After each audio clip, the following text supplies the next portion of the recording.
Hello everyone. Merry Christmas and Happy New Year 2015. I am speaking now on behalf of the Thai Alliance for Human Rights.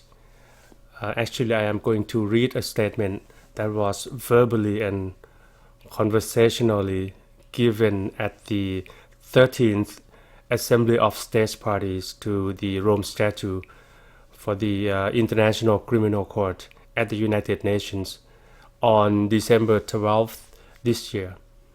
I'm going to read the official version, written version of that statement so that you know and understand about the obstacles that Thais have faced on their path toward ratifying the Rome Statute so that the Thai citizens would get protection from the International Criminal Court in terms of justice.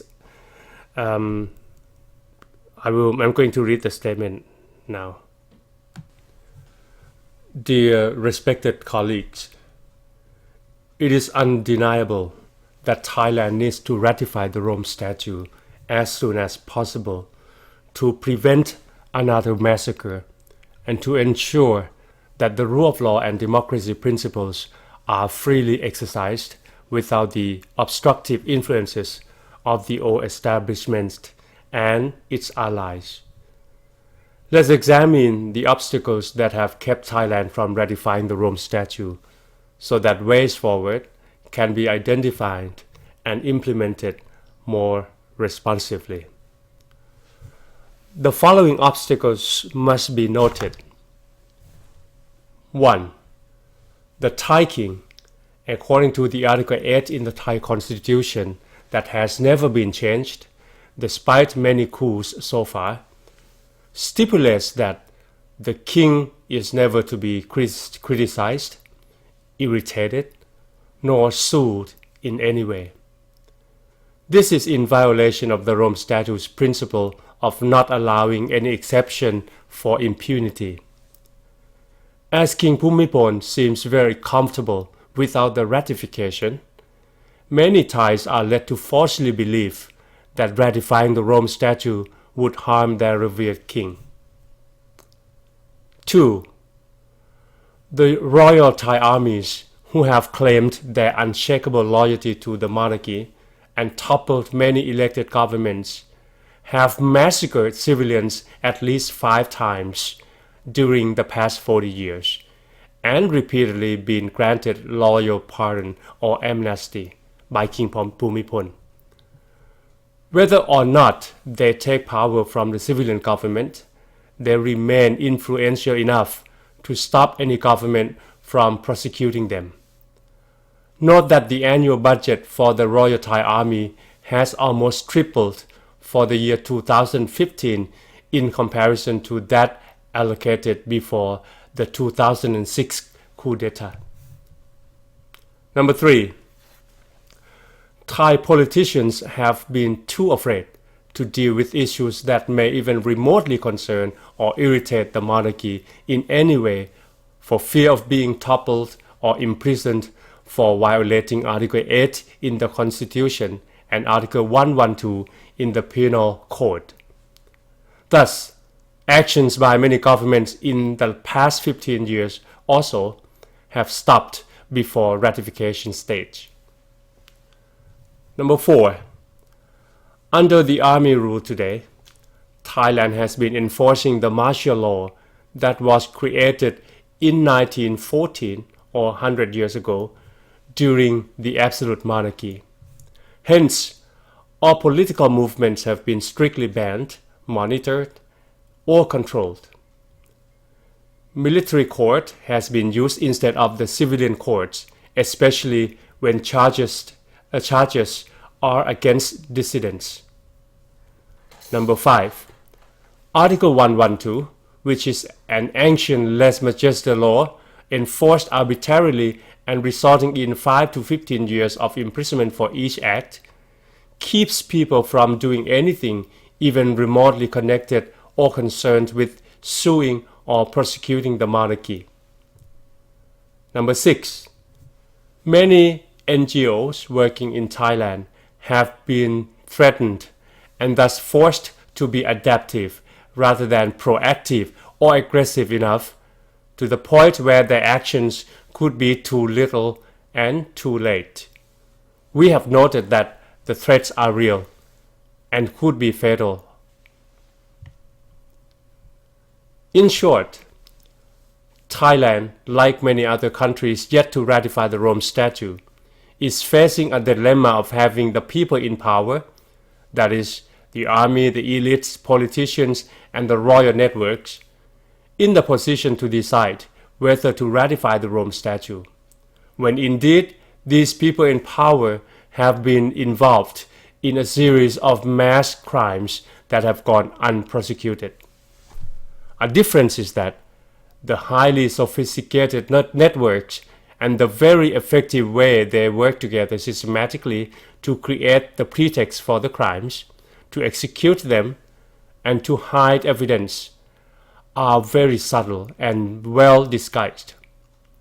Many may think that we should work hard to educate more Thais about the ICC, but the fact is a great number of Thais know about the ICC and its necessary role in protecting Thais from more mass crimes as a result of political conflicts, and want Thailand to complete the ratification as soon as possible. How do we go forward? Can the people have a say in the decisions? How will international organizations and governments help to expedite the overdue process? What can a non-governmental, non-partisan, and non-profit organization like TAHR do to help or to work collaboratively with the CICC? We will appreciate your advice and input. Please visit the website being developed and share detailed information and facts regarding the above issues at http://freethaicitizens.org/CICC.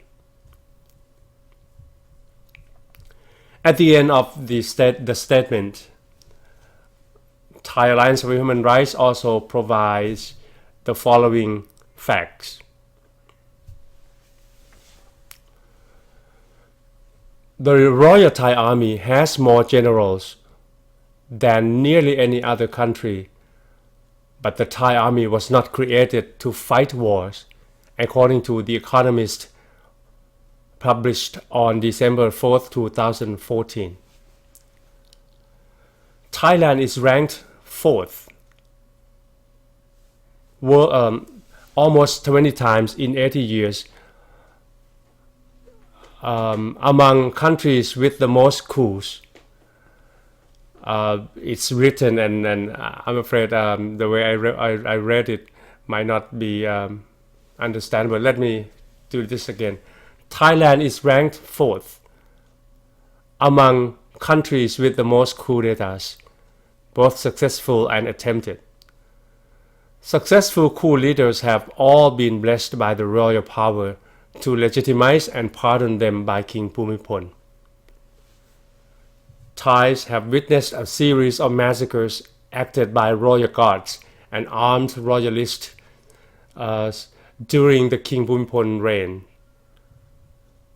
namely in the year 1973, 1976, 1994, 2008, 2009, 2010, and 2014, all against civilian dissidents, and justices were not given to the victims. Few or virtually none have been tried or punished.